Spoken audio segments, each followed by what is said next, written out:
स्वागत है आपका सिटी एट 9 में। खबरों के साथ मैं हूं रीनू यादव। सबसे पहले बात, मध्य प्रदेश के 700 नर्सिंग कॉलेजों में से 500 कॉलेजों को संचालन योग्य नहीं पाया गया है। सिर्फ 200 नर्सिंग कॉलेज को ही संचालन योग्य पाया गया है, जिसका खुलासा हाई कोर्ट के आदेश पर गठित न्यायिक समिति की रिपोर्ट में हुआ है। बता दें कि पहली रिपोर्ट में 189 कॉलेज को योग्य माना गया था। सीबीआई की पहली जांच रिपोर्ट में प्रदेश के 73 नर्सिंग कॉलेजों में कमियां पाई गई थी और इनमें से 26 कॉलेजों ने अपनी कमियों को पूरा कर लिया है, जबकि 4 कॉलेजों ने सीबीआई जांच के डर से खुद ही संचालन से मना कर दिया है।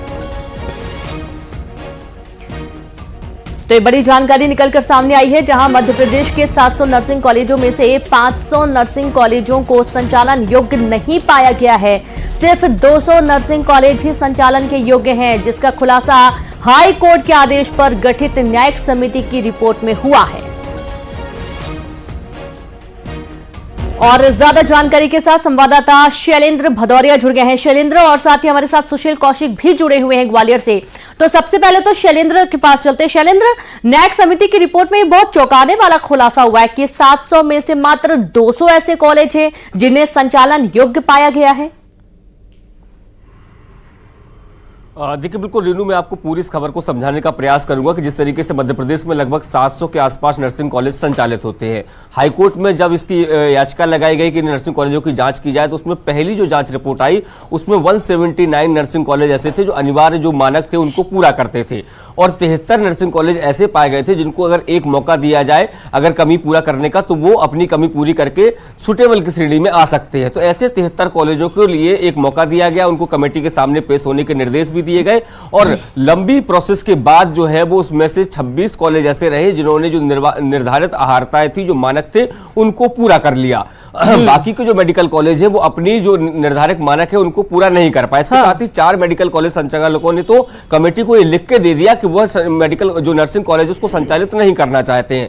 तो ऐसे में लगभग 200 के आसपास कॉलेज जो मध्य प्रदेश में ऐसे हैं जो निर्धारित आहारता है, जो मानक है, उनको पूरा करते हैं। इसका सीधा सा मतलब है कि उसके बाद जितने भी नर्सिंग कॉलेज बचते हैं, लगभग 500 के आसपास इनकी संख्या है जो मानक को पूरा नहीं करते हैं। 7 तारीख को यह रिपोर्ट जो है वो सबमिट की गई है और इस रिपोर्ट को अब नर्सिंग काउंसिल के पोर्टल पर भी अपलोड किया गया। 78 पेज की ये पूरी रिपोर्ट है, जिसमें एक एक नर्सिंग कॉलेज के बारे में यह बताया गया है कि उन नर्सिंग कॉलेज में सीबीआई की जांच जो कमेटी थी उसने क्या कमियां पाई थी, और बाद में जब उनको मौका दिया गया उसके बाद उन्होंने क्या अपने तर्क पेश किए, और आज की स्थिति में उन नर्सिंग कॉलेजों की क्या स्थिति है। तो इससे साफ होता है कि पहली सूची में 189 कॉलेज थे, और उसके बाद जो 26 कॉलेज और जो नए आ गए हैं, उसके बाद जो मध्य प्रदेश में जो बाकी कॉलेज चल रहे हैं वो मानक को पूरा नहीं करते हैं। वो जो छात्र हैं उनके करियर के साथ खिलवाड़ तो कर ही रहे हैं, और यदि वहां पर बच्चे पढ़ रहे हैं और वो पास आउट होकर बाहर निकलते हैं तो मानव जीवन के साथ भी वो खिलवाड़ करेंगे। तो ऐसे में अब देखना होगा कि हाईकोर्ट इस रिपोर्ट के बाद आखिर किस तरह के निर्णय लेता है। बिल्कुल बिल्कुल, और साथ ही सुशील के पास भी चलते हैं। सुशील, और ये बहुत बड़ा मामला है, इसमें ना जाने कितने स्टूडेंट्स का जो जीवन है अब वो भी दांव पर लग गया है, भविष्य दांव पर लग गया है, क्योंकि कई सारे कॉलेज जो संचालित हो भी रहे हैं लेकिन मानक तय नहीं है, तो जाहिर सी बात है कि उनके ऊपर गाज भी गिर सकती है। बिल्कुल सही बात है, जैसा कि हमारे सहयोगी शैलेंद्र जी ने बताया है कि अब जो है हाई कोर्ट पर ही है कि क्या किस तरह का निर्णय आता है। लेकिन आपको बता दें कि कहीं ना कहीं मध्य प्रदेश में ग्वालियर हाई कोर्ट से ही सबसे पहले इन फर्जी नर्सिंग कॉलेजों के खिलाफ याचिका की शुरुआत हुई थी। लगभग 10 याचिकाएं ग्वालियर हाई कोर्ट में लगाई गई थी। उन्हीं याचिकाओं के बाद जो है मध्य प्रदेश में नर्सिंग की जो परीक्षाएं थी वो परीक्षाएं स्थगित हुई थी। इसके साथ ही जो नर्सिंग कॉलेज है उन नर्सिंग कॉलेजों की जो जांच है वो भी इंटेलिजेंस एजेंसियों के द्वारा कराई गई। अब सीबीआई जांच के बाद लगातार खुलासे होते रहे कि सबसे ज़्यादा जो फर्जी नर्सिंग कॉलेज चल रहे थे वो ग्वालियर चंबल अंचल में ही चल रहे थे। ऐसे नर्सिंग कॉलेज ग्वालियर चंबल अंचल में थे जो सिर्फ कागजों पर संचालित थे, 2-2 कमरों में संचालित हो रहे थे, ना उनके पास क्लासेस थी, ना बिल्डिंग थी, सिर्फ किराए की बिल्डिंग में चल रहे थे। इसके अलावा ना ही उनके पास अस्पताल थे या इस तरह के क्लिनिक थे। तो गंभीर जो जांच के विषय सामने आए थे, और उसी के बाद जो है अब मध्य प्रदेश में 500 से ज्यादा जो नर्सिंग कॉलेज है उन पर तलवार लटकी, और निश्चित तौर पर आने वाले समय में हाई कोर्ट का क्या रुख रहेगा और निश्चित तौर पर जिस तरह से याचिकाओं की सुनवाई हाई कोर्ट ने की और उसके बाद कड़े फैसले लिए, लगातार 3-4 सत्र हो चुके हैं, नर्सिंग की परीक्षा आयोजित नहीं हो पाई। कई छात्रों का भविष्य भी इन फर्जी नर्सिंग कॉलेजों के चक्कर में आकर चौपट हो चुका है। कई ओवर एज हो चुके हैं जो छात्र नर्सिंग के थे, उनकी परीक्षाएं रुकी हुई है। तो निश्चित तौर पर अब हाई कोर्ट इसमें एक गंभीर फैसला लेगा। उसके बाद ऐसे नर्सिंग कॉलेजों पर जो फर्जीवाड़ा करते हैं उन पर भी नकेल कसी जाएगी। इसके अलावा जो छात्र बाहरी राज्यों से आकर रुपयों के दम पर इनमें फर्जी तरीके से पढ़ाई करके डिग्री हासिल करते हैं, इस प्रवृत्ति पर भी रोक लगेगी, ताकि जो नर्सिंग की शिक्षा के बाद इलाज के लिए जो छात्र आए वो गुणवत्ता वाले छात्र आए। तो सभी तरह के जो मानक है वो हाई कोर्ट इसमें देखेगी और उसके बाद आने वाले समय में गंभीर निर्णय होंगे और उसके बाद ही ये साफ हो पाएगा कि आखिरकार इन फर्जी नर्सिंग कॉलेजों के खिलाफ किस तरह की कार्रवाई होती है, जो कि आने वाले समय में एक नजीर बन जाए कि ऐसा फर्जीवाड़ा आने वाले समय में कोई नर्सिंग कॉलेज खोलकर ना करे। जी बिल्कुल, बहुत शुक्रिया आप दोनों का तमाम जानकारी साझा करने के लिए। और इस तरीके से देखना है कि हाईकोर्ट का अब क्या रुख रहने वाला है इस पूरे घटनाक्रम पर। और चलिए आगे बढ़ेंगे, बात करेंगे भिंड से बड़ी खबर की, जहां नगर पालिका अध्यक्ष पर अभद्र टिप्पणी की गई है। थाने के बाहर धरने पर बैठी नगर पालिका अध्यक्ष, थाने के बाहर गुस्साए पार्षदों ने भी हंगामा कर दिया। आरोपी के खिलाफ कार्रवाई की मांग की गई है। शिकायत पर आरोपी के खिलाफ की एफआईआर दर्ज करने की मांग। बड़ी खबर है भिंड से, जहां नगर पालिका अध्यक्ष पर अभद्र टिप्पणी के मामले में थाने के बाहर बैठी है नगर पालिका अध्यक्ष और कार्रवाई की मांग की जा रही है। थाने के बाहर गुस्साए पार्षदों ने भी हंगामा कर दिया। आरोपी के खिलाफ कार्रवाई की मांग की गई है। शिकायत पर आरोपी के खिलाफ एफआईआर दर्ज की मांग की गई है। आज मेरे साथ में दिया रखत, हमारी बहन बेटी की संग में कितनी रखत होगी, वहीं रह रही है। तो देखिए थाने के बाहर आज तो ये लिख रहा है धरने पर बैठ गई हैं अध्यक्ष और नगर पालिका अध्यक्ष पर अभद्र टिप्पणी के चलते नाराजगी व्यक्त की गई। संवाददाता रवि रमन त्रिपाठी जुड़ गए। रवि रमन, ये पूरा मामला क्या है, विस्तार से बताइए और ये भी बताइए कि क्या कोई एक्शन लिया गया इस पर? ये रेनू मैं आपको बताऊं कि ये देर रात का मामला है, जहां पर नगर पालिका की जो अध्यक्ष हैं मंजू माहौर, जिसके बाद उनके पति जो है वो जगदीश माहौर और उनके द्वारा और गोहद नगर पालिका की परिषद के सदस्यों के द्वारा एक राय होकर और उनके परिजनों ने एकत्रित होकर गोहद थाने पहुंचकर एक शिकायती आवेदन दिया कि कृष्ण गोपाल तोमर नाम के एक व्यक्ति के द्वारा फेसबुक पोस्ट की गई और जिसमें अभद्र टिप्पणी की गई थी, वो भी महिला नगर पालिका अध्यक्ष के खिलाफ। जिसके बाद आक्रोशित जो नगर पालिका के पार्षद हैं, परिजन हैं, वो सभी एक राय होकर थाने के बाहर बैठ गए और एफआईआर की मांग करने लगे। पुलिस ने कहा कि मामला संज्ञान में आया है, जांच पड़ताल करने के बाद कार्रवाई करेंगे, लेकिन कहीं ना कहीं उन्होंने कहा आप जांच करिए और मैं थाने के बाहर बैठती हूँ। लेकिन कहीं ना कहीं जो टीआई जो मनीष चाकल है उनके द्वारा शिकायती आवेदन और जो फेसबुक पोस्ट का जो स्क्रीनशॉट था उसके आधार पर तत्काल वरिष्ठ अधिकारियों से मामला संज्ञान में लाकर और तुरंत जो कृष्ण गोपाल तोमर है उनके खिलाफ अभद्र टिप्पणी करने के मामले में एफआईआर दर्ज कर ली गई है और उनकी गिरफ्तारी के प्रयास भी जारी कर दिए हैं। जिसके बाद परिषद के जो कार्यकर्ता थे, परिषद के जो सदस्य थे और अध्यक्ष जो नगर पालिका की थी मंजू माहौर और उनके द्वारा फिर धरना खत्म कर दिया गया जैसे ही मामला एफआईआर दर्ज होने के बाद, और अब मामले में सुधार आया। लेकिन कहीं ना कहीं ये इस तरह के जो टीका टिप्पणी के जो मामले हैं वो महिलाओं पर अभद्र टिप्पणी करने के जो मामले हैं वो लगातार इस तरह के सामने आते हैं और इनसे कहीं ना कहीं जो माहौल है वो जो शांत माहौल होता है वो कहीं ना कहीं विरोध में तब्दील हो जाता है। जी बिल्कुल, बहुत शुक्रिया आपका रवि रमन तमाम जानकारी के लिए। और इस तरीके से माहौल खराब हो चुका है और अब कार्रवाई की मांग की जा रही है। छत्तीसगढ़ में 17 ट्रेनें एक बार फिर से रद्द कर दी गई हैं। यात्रीगणों के लिए बहुत जरूरी खबर है, जहां बिलासपुर रेल मंडल के करकेली स्टेशन पर काम के चलते ट्रेन रद्द की गई है। दरअसल करकेली स्टेशन में काम चल रहा है और इसके चलते 14 से 20 नवंबर तक 17 ट्रेनें रद्द रहने वाली हैं।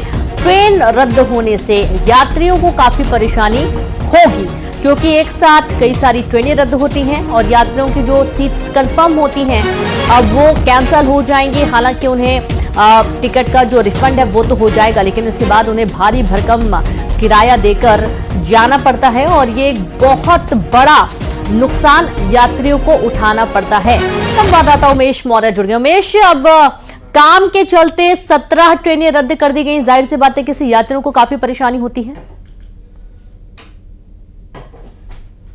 ट्रेनें रद्द कर दी जाती हैं तो जो यात्रियों की पहले से जो आवागमन के लिए जो तिथि तय होती है उस पर कहीं ना कहीं उनको काफ़ी मशक्कत और परेशानियों का सामना करना पड़ता है। एक बार फिर से बिलासपुर मंडल से गुजरने वाली 17 ट्रेनों को रद्द किया गया है। चूंकि बिलासपुर कटनी रूट के करकेली में तीसरी रेल लाइन का काम किया जा रहा है, इंटरलॉकिंग का काम किया जा रहा है, लगभग 165 किलोमीटर का काम किया जाना है। 101 किलोमीटर का काम हो चुका है, 65 किलोमीटर का काम किया जाना बाकी है। और यही वजह है कि इन कामों की वजह से 17 ट्रेनों को रद्द किया गया है। ये खास करके रीवा, कानपुर, नौतनवा इन रूट पर चलने वाली जो ट्रेनें हैं वो प्रभावित रहेंगी। निश्चित रूप से इसके परिचालन प्रभावित होने से यात्रियों को काफी मशक्कत का सामना करना पड़ेगा। हालांकि रेलवे का यह दावा है कि जब ये तीसरी रेल लाइन का काम शुरू हो जाएगा और ये कंप्लीट हो जाएगा उसके बाद जो यात्रियों को लेट लतीफी में जो गंतव्य तक पहुंचते हैं और जो ट्रेन 1-1, 2-2, 3-3 दिन तक के जो लेट चलती है उस पर कहीं ना कहीं एक लाभ आने वाले दिनों में यात्रियों को मिलेगा। फिलहाल अभी यात्रियों को काफी मशक्कत का सामना करना पड़ेगा। 14 नवंबर से 20 नवंबर तक इन ट्रेनों को रद्द किया गया है तो कहीं ना कहीं अब उनके लिए वैकल्पिक व्यवस्था नहीं है, तो एक वैकल्पिक व्यवस्था उन्हें बनानी पड़ेगी। चूंकि त्योहारी सीजन खत्म हुआ है, लोग अपने घर वापस लौट रहे हैं, ऐसे में इन ट्रेनों को रद्द किया जाना कहीं ना कहीं उनके लिए काफी मशक्कत और मुसीबत का सामना करना पड़ेगा उन्हें। जी बिल्कुल, बहुत शुक्रिया आपका उमेश तमाम जानकारी साझा करने के लिए। और अब इस तरीके से यात्रियों को काफी मशक्कत करनी पड़ेगी और मुश्किलों का सामना करना पड़ेगा। टीकमगढ़ से खबर है जहां न्यूज 18 की खबर का बड़ा असर हुआ है। अवैध शराब की रोकथाम को लेकर सर्चिंग शुरू कर दी गई। एसपी के निर्देश पर पुलिस ने शुरू की सर्चिंग। महाराजपुरा गांव में अवैध शराब बिक रही थी और शिकायत मिलने पर अवैध शराब बेचने वालों पर सख्त कार्रवाई की बात कही गई। न्यूज 18 ने प्रमुखता से इस खबर को दिखाया था और अब इसके लिए एक्शन लिया जा रहा है। अवैध शराब बेचने वालों पर शिकंजा कसेगा। बड़ी खबर आपको टीकमगढ़ से दे रहे हैं जहां पर आप देखिए कि लगातार अवैध शराब बेचे जाने की जो खबर है वो मिल रही थी और न्यूज 18 ने इस पूरी खबर को प्रमुखता से दिखाया था, जिसके बाद आबकारी विभाग साथ ही पुलिस की टीम ने एक्शन लेना शुरू कर दिया है।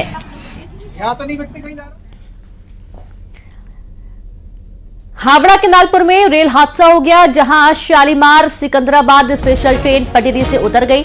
दक्षिण पूर्व रेलवे डिवीजन के नालपुर स्टेशन के पास 22,850 सिकंदराबाद शालीमार एसएफ एक्सप्रेस के कुछ डिब्बे पटरी से उतर गए। अब तक किसी के हताहत होने की कोई सूचना नहीं है। सीपीआरओ दक्षिण पूर्व रेलवे ने इस बात की जानकारी दी है। दक्षिण पूर्व रेलवे सीपीआरओ ओम प्रकाश चरण ने बताया कि आज सुबह 5:30 बजे Secunderabad Shalimar SF express Nalpur station पर मिडिल लाइन से डाउन लाइन में जाते हुए पटरी से उतर गई। किसी तरह की गंभीर चोट और हताहत नहीं हुई है। 10 बसों की व्यवस्था कर ली गई है जिनसे यात्रियों को उनके गंतव्य तक भेजा जाएगा। सर्वे का कार्य जारी है। सभी यात्रियों को उनके गंतव्य तक भेजने के लिए बहाली का कार्य किया जा रहा है।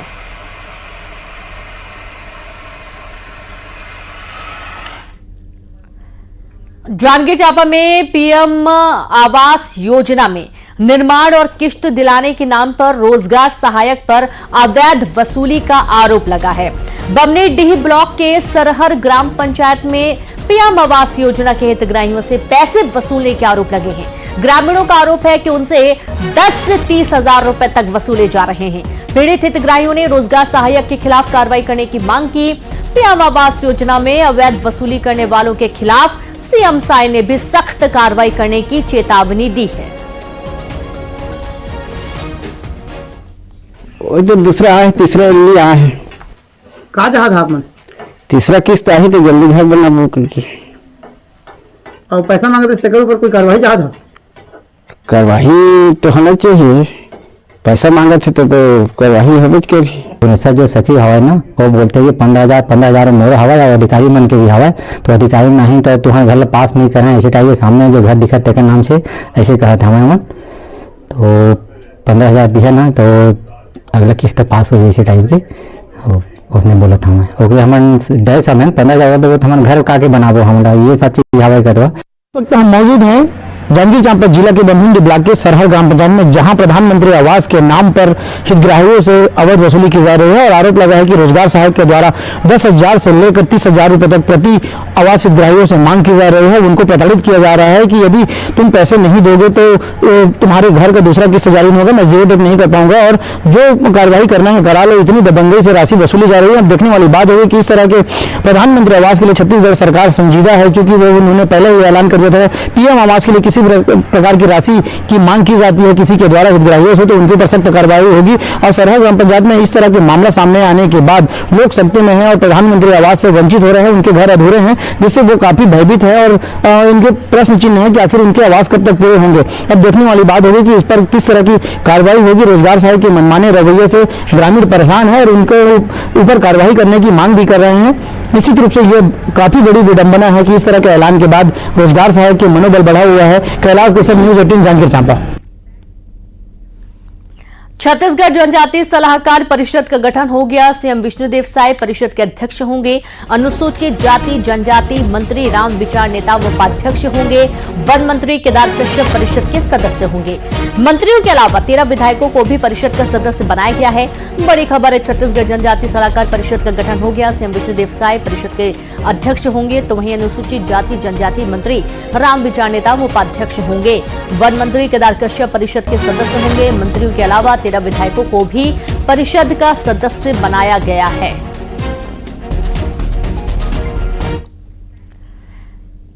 और अब अंबिकापुर से खबर है, जहां पर दामाद ने ससुर की हत्या कर दी। दामाद ने ससुर पर कुल्हाड़ी से हमला कर दिया। पति पत्नी के विवाद में ससुर बीच बचाव करने पहुंचा था। बलरामपुर जिले के शंकरगढ़ के भरतपुर का ये पूरा मामला बताया जा रहा है।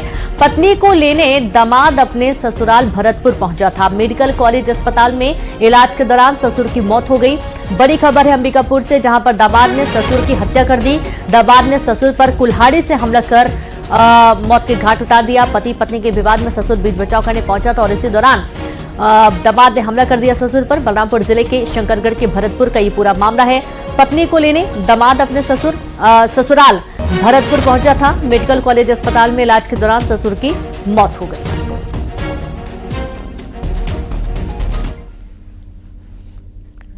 भोपाल में 2 ग्रीन कॉरिडोर बनाए गए।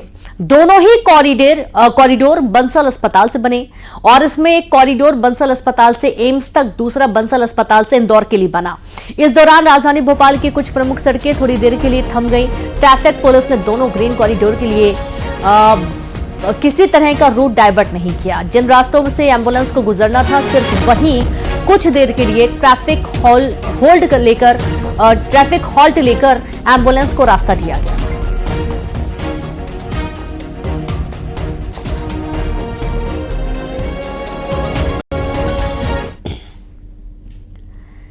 भारत रत्न लाल कृष्ण आडवाणी 97 साल के हो गए हैं। उनके जन्मदिन के मौके पर बधाइयों का तांता लगा रहा।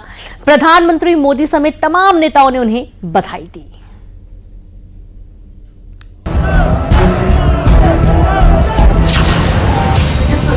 पर राम का जन्म हुआ, वहां पर हिंदुस्तान का हिंदू चाहता है एक भव्य मंदिर। भारत रत्न पूर्व उप प्रधानमंत्री और बीजेपी के दिग्गज नेता, जिनका नाम है लाल कृष्ण आडवाणी, जिनकी पहचान ही एक हिंदूवादी नेता की रही है। आडवाणी आज 97 साल के हो गए। जन्मदिन के मौके पर बधाइयों का तांता लगा है। प्रधानमंत्री नरेंद्र मोदी, गृह मंत्री अमित शाह, सीएम योगी और सीएम धामी समेत पार्टी के तमाम नेताओं ने बधाई देते हुए उनके लंबे और स्वस्थ जीवन की कामना की। प्रधानमंत्री नरेंद्र मोदी ने तो अपने बधाई संदेश में कहा कि ये वर्ष बेहद खास है, क्योंकि उत्कृष्ट सेवा के लिए उन्हें भारत रत्न से सम्मानित किया गया। देश को आगे बढ़ाने के लिए आडवाणी जी ने खुद को समर्पित किया। मेरा सौभाग्य रहा कि लंबे समय तक हमें उनका मार्गदर्शन मिला। लालकृष्ण आडवाणी की अगर हम सामाजिक जीवन के बारे में बात करें तो इसकी शुरुआत उन्होंने आरएसएस से की। उसके बाद वो जनसंघ और फिर बीजेपी के संस्थापक सदस्य रहे। पार्टी जिस स्थिति में आज है उसमें लालकृष्ण आडवाणी का योगदान काफी महत्वपूर्ण है। लोकसभा में बीजेपी के 2 सदस्य लेकर के पहली बार अटल बिहारी वाजपेयी के नेतृत्व में सरकार बनाने में उनकी भूमिका काफी महत्वपूर्ण रही। इसके लिए उन्होंने राम मंदिर आंदोलन सहित रथ यात्रा की भी शुरुआत की, जिसके कारण पार्टी की आज यह स्थिति बनी।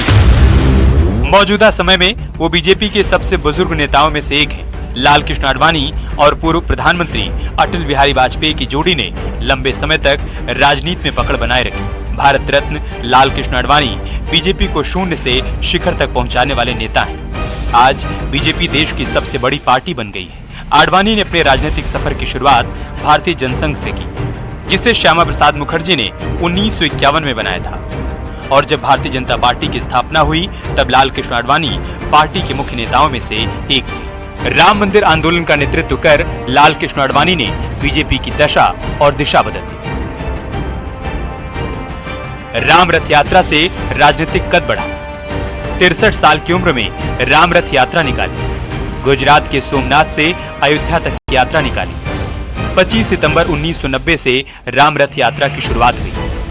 नरेंद्र मोदी ने भी यात्रा की कमान संभाली थी। इस यात्रा ने यूपी की सियासी तस्वीर बदल दी। 1984 में 2 सीट और 1991 में 120 सीटें मिली। आडवाणी की पहचान हिंदूवादी नेता की बनी। वही नैतिकता को लेकर भी उनके कठिन फैसलों की आज मिसाल दी जाती है। लाल कृष्ण आडवाणी का जन्म साल 1927 में कराची में हुआ था, जो मौजूदा समय में पाकिस्तान में है। लाल कृष्ण आडवाणी 2002 से 2004 तक अटल बिहारी वाजपेयी के नेतृत्व वाली गठबंधन सरकार में उप प्रधानमंत्री थे। उन्होंने अपने राजनीतिक सफर की शुरुआत राष्ट्रीय स्वयंसेवक संघ यानी आरएसएस के स्वयंसेवक के रूप में की थी। 2015 में उन्हें भारत के दूसरे सबसे बड़े नागरिक सम्मान पद्म विभूषण और इसी साल 31 मार्च को भारत रत्न से सम्मानित किया गया था। Bureau report news 18।